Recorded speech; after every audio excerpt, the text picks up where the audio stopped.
একটি মাত্র রাধাষ্টমী ব্রত পালন করলে 1,00,000 একাদশীর ফল পাওয়া যায়। হ্যাঁ বন্ধুরা, আপনারা ঠিকই শুনেছেন। রাধারানী হচ্ছেন অত্যন্ত করুণাময়ী।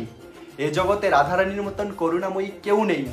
করুণাময়ী এবং কৃপালু শ্রীমতী রাধা ঠাকুর অত্যন্ত কৃপাময়ী। তো রাধারানীর মহিমা সম্বন্ধে পদ্মপুরাণে রাধাষ্টমীর মাহাত্ম্য সম্পর্কে কি বর্ণিত রয়েছে, তো চলুন আমরা জেনে নেই রাধাষ্টমী ব্রত মাহাত্ম্য কি রয়েছে সে সম্পর্কে। তো পদ্মপুরাণে বর্ণিত আছে রাধাষ্টমী মাহাত্ম্য নাম্বার 1, কোটি কোটি ব্রহ্মহত্যাজনিত পাপ বিনিষ্ট হয় মাত্র একটি রাধাষ্টমী ব্রত পালন করলে। 2, পর্বতসমূহ স্বর্ণ দান করলে যে ফল পাওয়া যায়, কিন্তু পর্বতসমূহ স্বর্ণ দান আমাদের সকলের পক্ষে সম্ভব নয়। তাই আমরা যদি রাধাষ্টমী ব্রত পালন করি তাহলে 1,00,000 স্বর্ণ পর্বত দান করার সমান ফল পাবো।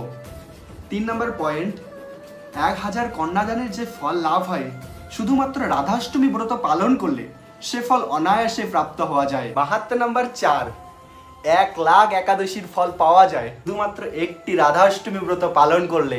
পয়েন্ট নাম্বার 5, গঙ্গা সহ সমস্ত তীর্থে দর্শনে যে ফল লাভ হয় তা মাত্র একটি রাধাষ্টমী ব্রত পালন করলে তা অনায়াসে প্রাপ্ত হওয়া যায়।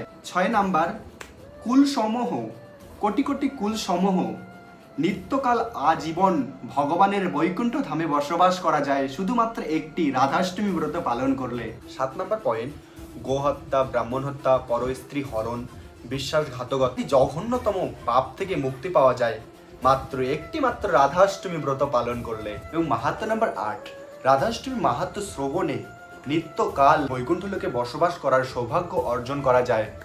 রাধাষ্টমী অত্যন্ত মাহাত্ম্যপূর্ণ এবং অত্যন্ত গুরুত্বপূর্ণ। সন্তুষ্টি বিধানের জন্য আমাদের সকলেরই উচিত নিষ্ঠা সহকারে শ্রীমতী রাধা ঠাকুরানীর এই রাধাষ্টমী ব্রত পালন করে মানব জীবনকে সার্থক করে তোলা।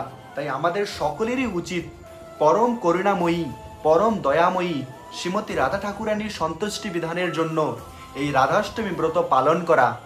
হরে কৃষ্ণ, হরি বল।